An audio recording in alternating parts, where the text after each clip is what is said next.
जय हिंद दोस्तों। आज के इस इम्पॉर्टेंट लेक्चर में हम सभी डिस्कस करेंगे 14 मार्च 2026 के डेली करंट अफेयर्स को। तो आप इस पूरे लेक्चर को बहुत ही ध्यान से लास्ट तक जोर देखिएगा। लास्ट में आपसे एक क्वेश्चन पूछा जाएगा जिसका आंसर कमेंट बॉक्स में बताना है। तो आज का पहला और इम्पॉर्टेंट क्वेश्चन है, Colonel C.K. Naidu lifetime achievement पुरस्कार 2025 से किसे सम्मानित किया गया है। आंसर हो जाएगा इसका राहुल द्रविड़। तो पूर्व क्रिकेटर राहुल द्रविड़ को Colonel C.K. Naidu lifetime achievement पुरस्कार 2025 से सम्मानित किया गया है। दोस्तों, तो भारतीय क्रिकेट टीम के पूर्व कप्तान और मुख्य कोच राहुल द्रविड़ को 2025 के Colonel C.K. Naidu lifetime achievement पुरस्कार से सम्मानित किया गया है। याद रखिएगा कि ये जो पुरस्कार है ये BCCI के द्वारा प्रदान किया गया है। राहुल द्रविड़ के अलावा भारतीय महिला टीम की पूर्व कप्तान मिताली राज और BCCI के पूर्व अध्यक्ष और पूर्व क्रिकेटर रोजर बिन्नी को भी life time achievement award BCCI के द्वारा प्रदान किया गया है। यह जो सम्मान प्रदान किया गया है इन तीनों को, ये भारतीय क्रिकेट में उनके योगदान के लिए प्रदान किया गया है। दोस्तों, Colonel C.K. Naidu lifetime achievement पुरस्कार जो है ये BCCI का सबसे बड़ा सम्मान माना जाता है। यह अवार्ड भारत के पहले टेस्ट कप्तान कर्नल C.K. नायडू के नाम पर रखा गया है। पहली बार यह पुरस्कार 1994 में प्रदान किया गया था और इसके पहले विजेता थे भारतीय क्रिकेटर लाला अमरनाथ। इस पुरस्कार के अंतर्गत 25 लाख रुपए की राशि दी जाती है। हाल ही के विजेता डिस्कस करते हैं तो 2024 में सचिन तेंदुलकर जी को कर्नल C.K. नायडू अवार्ड मिला था। 2023 में फारूक इंजीनियर और रवि शास्त्री को मिला था। 2019 में कृष्ण मचारी श्रीकांत को मिला था। ठीक है, तो ये हैं दोस्तों Colonel C.K. Naidu lifetime achievement पुरस्कार के हाल ही के विजेता। अगला क्वेश्चन है, पाई दिवस हर साल किस तारीख को मनाया जाता है। आंसर हो जाएगा 14 मार्च को। तो 14 मार्च को हर साल पाई दिवस मनाया जाता है। दोस्तों, आप मैथमेटिक्स में पाई का इस्तेमाल करते होंगे, तो इसका जो मान होता है वो लगभग 3.14 होता है। तो 3.14 का मतलब ये है कि तीसरा महीना यानी मार्च और 14 तारीख। ठीक है, तो इसको ध्यान में रख करके 14 मार्च को पाई दिवस हर साल मनाया जाता है। पहली बार ये 1988 में मनाया गया था। मार्च माह के कुछ इंपॉर्टेंट डे एक बार रिवाइज करते हैं। तो 1 मार्च को शून्य भेदभाव दिवस, विश्व नागरिक सुरक्षा दिवस, सिविल लेखा दिवस मनाया जाता है। 3 मार्च को विश्व वन्यजीव दिवस और विश्व श्रवण दिवस। 4 मार्च को राष्ट्रीय सुरक्षा दिवस। 7 मार्च को जन औषधि दिवस। 8 मार्च को अंतर्राष्ट्रीय महिला दिवस। 10 मार्च को राष्ट्रीय मारियो दिवस। 13 मार्च को धूम्रपान निषेध दिवस मनाया जाता है। 14 मार्च को अभी हमने बताया है पाई दिवस मनाया जाता है। 15 मार्च को विश्व उपभोक्ता अधिकार दिवस और 18 मार्च को आयुध निर्माण दिवस। 20 मार्च को विश्व गौरैया दिवस अंतर्राष्ट्रीय खुशी दिवस मनाया जाता है। 21 मार्च को विश्व वन दिवस या अंतर्राष्ट्रीय वन दिवस और विश्व डाउन सिंड्रोम दिवस मनाया जाता है।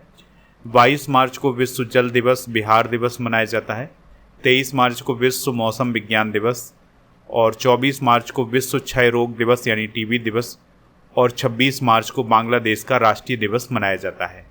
अगला क्वेश्चन है, भारत का पहला बंदरगाह कौन बना है जिसने डिजिटल ट्विन तकनीक को लागू किया है।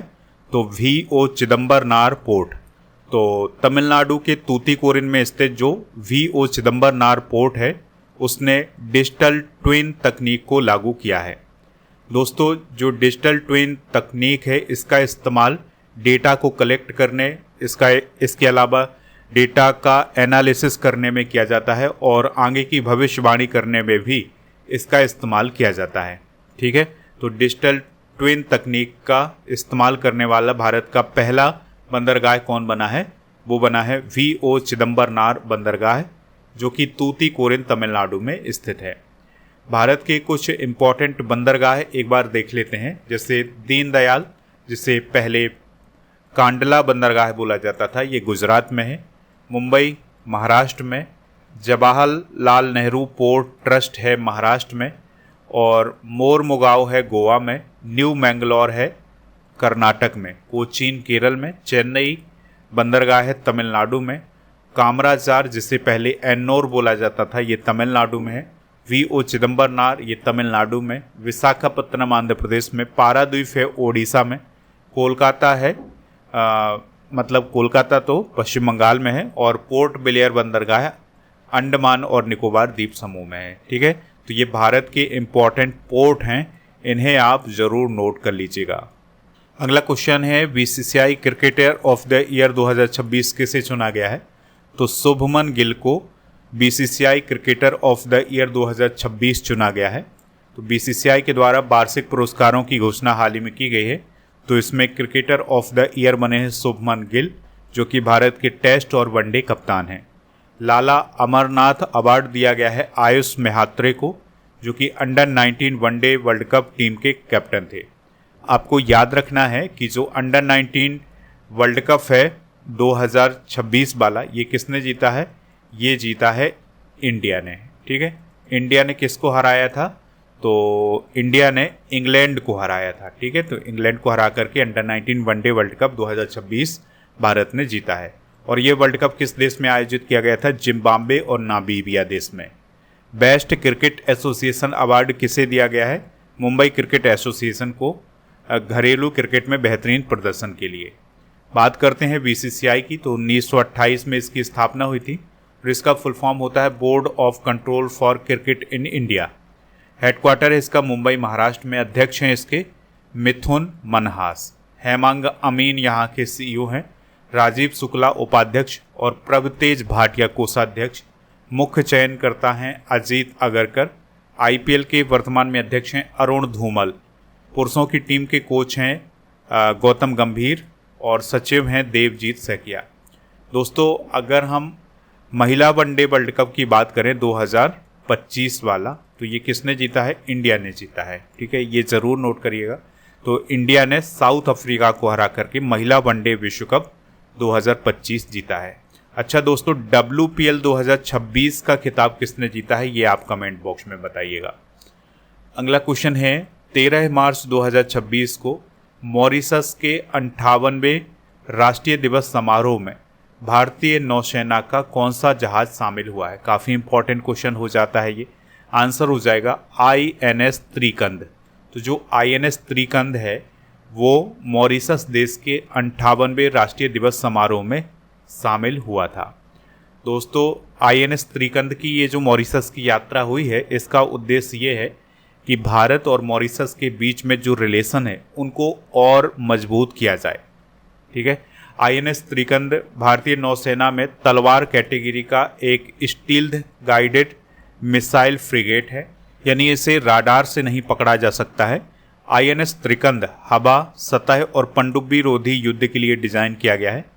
इसे 2013 में इंडियन नेवी में शामिल किया गया था। भारत और रूस की पार्टनरशिप से इसे तैयार किया गया है और जो त्रिकंद नाम दिया गया है यह 3 सिरों वाले एक पौराणिक तीर के नाम पर दिया गया है।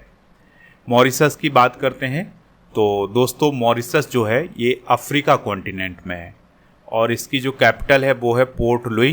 राष्ट्रपति हैं धर्म गोकुल और प्रधानमंत्री हैं नवीन राम गुलाम और मॉरिशस रुपया यहाँ की करेंसी है। अगला क्वेश्चन है केंद्र सरकार ने पायरेटेड फिल्मों और वेब सीरीज को लेकर किस मैसेजिंग प्लेटफॉर्म को नोटिस जारी किया है? आंसर हो जाएगा टेलीग्राम। तो दोस्तों, टेलीग्राम में कई ऐसे ग्रुप होते हैं जिसमें पायरेटेड फिल्में मिलती हैं, वेब सीरीज मिल जाती हैं। तो ऐसे चैनल्स को बंद करने के लिए केंद्र सरकार के द्वारा टेलीग्राम को एक नोटिस जारी किया गया है। अब ये जो नोटिस दिया गया है ना, ये नोटिस दिया गया है सूचना एवं प्रसारण मंत्रालय के द्वारा, जो सूचना प्रौद्योगिकी अधिनियम सन 2000 है उसके तहत ये नोटिस जारी किया गया है। तो बहुत सारे प्लेटफॉर्म ऐसे हैं जैसे जियो सिनेमा, अमेजन, इन्होंने टेलीग्राम की शिकायत की कि जो उनका कंटेंट है वो इन टेलीग्राम चैनल्स में मिलता है, ठीक है, और पायरेटेड होता है, तो इसको बंद किया जाए। तो इसी को लेकर के केंद्र सरकार के द्वारा टेलीग्राम को नोटिस जारी किया गया है। दोस्तों, अधिकारियों ने 3142 टेलीग्राम ऐसे छांटे हैं जहां पर पायरेटेड फिल्में, वेब सीरीज़, कॉपीराइट सामग्री ये सभी मिल जाता है। टेलीग्राम की अगर हम बात करें तो यह एक मैसेजिंग ऐप है जिसे 2013 में लॉन्च किया गया था और इसके संस्थापक कौन है? Pavel Durov. इनको आप ज़रूर नोट कर लें कि टेलीग्राम के संस्थापक पावेल डुरोव हैं। अगला क्वेश्चन है, भारत की महिला हॉकी टीम ने किस देश को हराकर महिला हॉकी वर्ल्ड कप 2026 के लिए क्वालिफाई किया है? आंसर हो जाएगा वेल्स। तो भारतीय महिला हॉकी टीम ने हॉकी वर्ल्ड कप 2026 के लिए क्वालिफाई कर लिया है। इसके लिए भारतीय महिला टीम ने वेल्स देश को हराया है। ठीक है, तो अभी हैदराबाद के GMC बाल योगी हॉकी स्टेडियम में एक मुकाबला आयोजित हुआ था भारत और वेल्स के बीच में। तो भारत ने वेल्स को 4-1 से हरा करके और क्वालिफाई कर लिया है वर्ल्ड कप 2026 के लिए। दोस्तों, महिला हॉकी वर्ल्ड कप 2026 का जो आयोजन होना है ये अगस्त महीने में होना है। 14 से 30 अगस्त के बीच में इसका आयोजन होगा और बेल्जियम और नीदरलैंड में इसका आयोजन किया जाएगा। काफ़ी इंपॉर्टेंट फैक्ट हो जाता है ये। आपसे पूछा जा सकता है कि महिला हॉकी वर्ल्ड कप 2026 का आयोजन कहाँ होगा? तो ये बेल्जियम और नीदरलैंड में होगा, यानी ये दोनों देश संयुक्त रूप से इसकी मेज़बानी करेंगे। 16 टीमों के द्वारा इसमें भाग लिया जाएगा। देखिए, स्पोर्ट्स की बात हुई है तो कुछ ट्रॉफियों के विजेता डिस्कस करते हैं। जैसे अभी रणजी ट्रॉफी हुई है, ये क्रिकेट से रिलेटेड है। इसको जम्मू कश्मीर ने जीता है। जम्मू कश्मीर ने अब तक के रणजी के इतिहास में पहली बार इस ट्रॉफी को जीता है। महिला क्रिकेट लीग 2026 को RCB ने, विजय हजारे ट्रॉफी 2025-26 को विदर्भ ने जीता है पहली बार, और रणजी ट्रॉफी 2024-25 को विदर्भ ने जीता था। सैयद मुश्ताक अली ट्रॉफी 2025 झारखंड ने जीती है। ICC चैंपियंस ट्रॉफी 2025 भारत ने जीती है। ICC महिला क्रिकेट विश्व कप 2025 भारत ने जीता है। महिला कबड्डी विश्व कप 2025 भारत ने जीता है। पहला ब्लाइंड T20 क्रिकेट विश्व कप 2025 किसने जीता है? भारत ने जीता है। एशिया कप क्रिकेट 2025 भारत ने, junior Asia cup hockey 2025 Bharat ने, और मेंस हॉकी विश्व कप 2025 जर्मनी ने जीता है। तो ये स्पोर्ट्स से रिलेटेड करंट अफेयर्स हैं। अगला क्वेश्चन है, जातीय एकता और प्रगति को बढ़ावा देने से संबंधित नया कानून किस देश ने पारित किया है? आंसर हो जाएगा चाइना। तो चाइना के द्वारा हाल ही में एक ऐसा कानून पारित किया गया है जिसका उद्देश्य जातीय एकता और प्रगति को बढ़ावा देना। तो इसमें क्या होगा कि जो नर्सरी के बच्चे होंगे उन्हें जो वहाँ की मंदारिन भाषा है वो सिखाई जाएगी, यानी कि शुरुआती तौर से ही मंदारिन भाषा बच्चों को सिखाई जाएगी। तो इसके लिए जातीय एकता और प्रगति को बढ़ावा देने वाला कानून पारित किया गया है चाइना में। दोस्तों, चाइना की बात करते हैं तो ये पूर्वी एशिया में स्थित है, भारत का पड़ोसी देश भी है और ये दुनिया का चौथा सबसे बड़ा देश है क्षेत्रफल के हिसाब से। अच्छा, दुनिया का सबसे बड़ा देश कौन है क्षेत्रफल के हिसाब से? रूस। ठीक है, और चौथा कौन है? चाइना है। और राजधानी की बात करें चाइना की तो वो बीजिंग है। यहाँ की जो आधिकारिक भाषा है, ऑफिशियल लैंग्वेज है, ये है मंदारिन। और चाइना में जो अभी वर्तमान में सत्ता है वो किस पार्टी की है? वो कम्युनिस्ट पार्टी की है। शी जिनपिंग यहाँ के प्रेसिडेंट हैं और यहाँ पर great wall of China, forbidden city और यांजी नदी यहाँ के प्रमुख स्थल हैं। चाइना के उत्तर में गोबी रेगिस्तान है। चाइना ने 1950-51 में तिब्बत पर सैन्य कार्रवाई करके कब्जा किया था। तो ये इंपॉर्टेंट फैक्ट आप नोट कर लें चाइना के बारे में। अगला क्वेश्चन है, अमेरिकी अंतरिक्ष एजेंसी नासा ने किस क्षुद्र ग्रह के बारे में स्पष्ट किया है कि वह 22 दिसंबर 2032 को चंद्रमा से नहीं टकराएगा? आंसर हो जाएगा 2024 YR4। तो दोस्तों, अमेरिका की जो स्पेस एजेंसी है नासा, जिस प्रकार से हमारे देश की स्पेस एजेंसी इसरो है, उसी प्रकार से अमेरिका की जो स्पेस एजेंसी है उसका नाम है नासा। तो उसने हाल ही में ये बताया है कि जो 22 दिसंबर 2032 को एक क्षुद्र ग्रह चंद्रमा से टकराने वाला था जिसका नाम था 2024 YR4, तो ये अब नहीं टकराएगा। तो अभी जेम्स वेब टेलीस्कोप से परीक्षण किया गया और ये देखा गया कि ये जो क्षुद्र ग्रह है ये अब चंद्रमा से नहीं टकराएगा। क्षुद्र ग्रह को एस्टेरॉइड बोला जाता है। तो ये छोटे खगोलीय पिंड होते हैं जो सूर्य की परिक्रमा करते हैं। ये ग्रह नहीं होते बल्कि चट्टानों का चट्टानों के अवशेष होते हैं। अधिकांश क्षुद्रग्रह मंगल और बृहस्पति के बीच में जो मुख्य क्षुद्रग्रह पट्टी है या एस्टेरॉयड बेल्ट है उसमें पाए जाते हैं। दोस्तों, जो क्षुद्रग्रह होते हैं इन्हें माइनर प्लेनेट या प्लैनेटाइड भी बोला जाता है। इनका आकार 1 मीटर से लेकर के 1000 किलोमीटर तक हो सकता है। ये ग्रह धूमकेतु नहीं होते, लेकिन ये सूर्य की परिक्रमा करते हैं। अगला क्वेश्चन है, किस राज्य ने धर्म स्वतंत्रता विधेयक 2026 के ड्राफ्ट को मंजूरी दी है? आंसर हो जाएगा छत्तीसगढ़। तो छत्तीसगढ़ की सरकार ने हाल ही में छत्तीसगढ़ धर्म स्वतंत्रता विधेयक 2026 के ड्राफ्ट को मंजूरी दी है। तो इसका जो उद्देश्य है वो है धर्मांतरण को रोकना, यानी कि प्रलोभन, धोखाधड़ी या गलत बयानी के माध्यम से धर्मांतरण को रोकने के लिए छत्तीसगढ़ में धर्म स्वतंत्रता विधेयक 2026 को लाया गया है। यदि कोई व्यक्ति अपने पैतृक धर्म में वापस लौटता है तो इसे धर्मांतरण नहीं माना जाएगा। ठीक है, यानी कि कोई व्यक्ति जिसने धर्मांतरण कर लिया है और फिर से वो अपने धर्म में आना चाहता है तो उसे धर्मांतरण नहीं माना जाएगा। कानून में अवैध धर्मांतरण के लिए सख्त सजा का प्रावधान किया गया है। छत्तीसगढ़ की बात करते हैं तो 1 नवंबर सन 2000 को इस राज्य की स्थापना हुई थी और ये राज्य किससे अलग होकर बना था? तो ये एमपी से अलग होकर बना था। राजधानी इसकी रायपुर है। राज्यपाल हैं रमेन ढेका और मुख्यमंत्री हैं विष्णुदेव साय। विधानसभा की 90, राज्यसभा की 5, लोकसभा की 11 सीटें हैं। जिले हैं यहाँ पर 33। राष्ट्रीय उद्यान है इंद्रावती राष्ट्रीय उद्यान, गुरु घासीदास राष्ट्रीय उद्यान, कांगेर घाटी राष्ट्रीय उद्यान। जीआई टैग की बात करें तो नागरी दुबराज चावल, जीरा फूल धान, वस्त्र डोकरा, वस्त्र लकड़ी शिल्प और वस्त्र लोह शिल्प, ये यहाँ के प्रमुख जीआई टैग हैं। छत्तीसगढ़ की लोकेशन आप यहाँ पर देख सकते हैं। दोस्तों, आप स्टडी करके ऐप को इंस्टॉल कर लें। प्रीमियम कोर्स वाले ऑप्शन पर जाएं, यहाँ पर लूसेंट का कोर्स मिल जाएगा। इस कोर्स को ज्वाइन करने के लिए FEV 600 कूपन कोड यूज करना है। 3 साल की इसमें वैलिडिटी है। इसमें दोस्तों आपको फ्री मिलेगा 18,000 से अधिक topic by subject by test series, 12 महीने के मंथली करंट अफेयर्स की टेस्ट सीरीज, टेस्ट और मंथली करंट अफेयर्स की e book Hindi English medium मीडियम में मिल जाएगी। प्रीमियम कोर्स वाले ऑप्शन पर अर्जुन GS फाउंडेशन बैच भी मिल जाएगा। राजा सर का बैच है। होली 900 आपको कूपन कोड यूज करना है, ये वाला कूपन कोड यूज नहीं करना है, तो आपको इसमें छूट मिल जाएगी। 3 साल की इसकी वैलिडिटी है। इसमें वही सब फ्री मिलेगा जो लूसेंट वाले कोर्स में मिलेगा। प्रीमियम कोर्स वाले ऑप्शन पर बहुत सारे कॉम्बो पैक लॉन्च किए गए हैं, इनको जाकर के प्राप्त कर लीजिएगा। और दोस्तों, टेस्ट सीरीज वाला ऑप्शन काफ़ी यूजफुल है आपके लिए।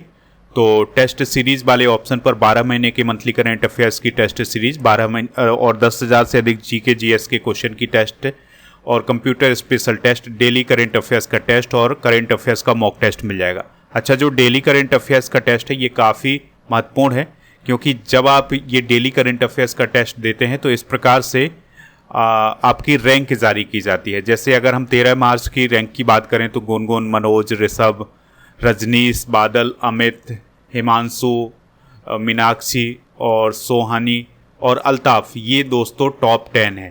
तो आपकी भी रैंक यहाँ पर आ सकती है, आप भी टेस्ट दीजिएगा ज़रूर। और इसके अलावा आपको बता दें कि ई बुक वाले सेक्शन पर monthly current affairs, yearly current affairs, half yearly current affairs, इन सभी की ई बुक मिल जाएंगी, तो इनको भी प्राप्त कर सकते हैं। चलिए अब हम कल के करंट अफेयर्स को रिवाइज करते हैं। 11 मार्च 2026 को सुप्रीम कोर्ट द्वारा इच्छा मृत्यु यानी पैसिव यूथेनेसिया की अनुमति पाने वाले पहले व्यक्ति कौन बने हैं? हरीश राणा। राजकोषीय स्वास्थ्य सूचकांक 2026 किस संस्थान ने जारी किया है? नीति आयोग। हाल ही में किस देश की संसद ने हाउस ऑफ लॉर्ड्स से शेष वंशानुगत सांसदों को हटाने के विधेयक को मंजूरी दी है? ब्रिटेन। हाल ही में किस इंग्लैंड के फुटबॉल खिलाड़ी ने अंतर्राष्ट्रीय फुटबॉल से संन्यास लिया है? Kyle walker. 2027 में आर्चरी एशिया कप का दूसरा चरण कहाँ आयोजित होगा? दिल्ली में। तो ये थे दोस्तों आज के कल के करंट अफेयर्स के क्वेश्चन। यहाँ पर शायद एक स्लाइड मिस हो गई है, तो चलिए अब हम जनरल नॉलेज के पिटारे को डिस्कस करते हैं। भारत के बायोस्फीयर रिजर्व दोस्तों डिस्कस करते हैं। नीलगिरी बायोस्फीयर रिजर्व है तमिलनाडु, केरल और Karnataka. Nanda Devi biosphere reserve Uttarakhand. Nokrek Meghalaya. Great Nicobar है अंडमान और निकोबार द्वीप समूह में। मन्नार की खाड़ी है तमिलनाडु में। मानस बायोस्फीयर रिजर्व है असम में। सुंदरबन बायोस्फीयर रिजर्व है पश्चिम बंगाल में। सिमलीपाल बायोस्फीयर रिजर्व है ओडिशा में, और डिब्रू सैखोवा बायोस्फीयर रिजर्व है असम में। कल के करेंट अफेयर्स में आपसे जो क्वेश्चन पूछा गया था उसका आंसर था उत्तर प्रदेश, तो लगभग सभी लोगों ने इसका आंसर उत्तर प्रदेश बताया हुआ है। आज आपके लिए क्वेश्चन है आरबीआई के वर्तमान में गवर्नर कौन है? जो भी इसका राइट आंसर हो कमेंट बॉक्स में ज़रूर बताएं। स्टडी करके ऐप को इंस्टॉल करें। तो इसके अलावा टेलीग्राम चैनल को भी ज्वाइन कर सकते हैं जिसका नाम स्टडी कर ऑफिशियल है।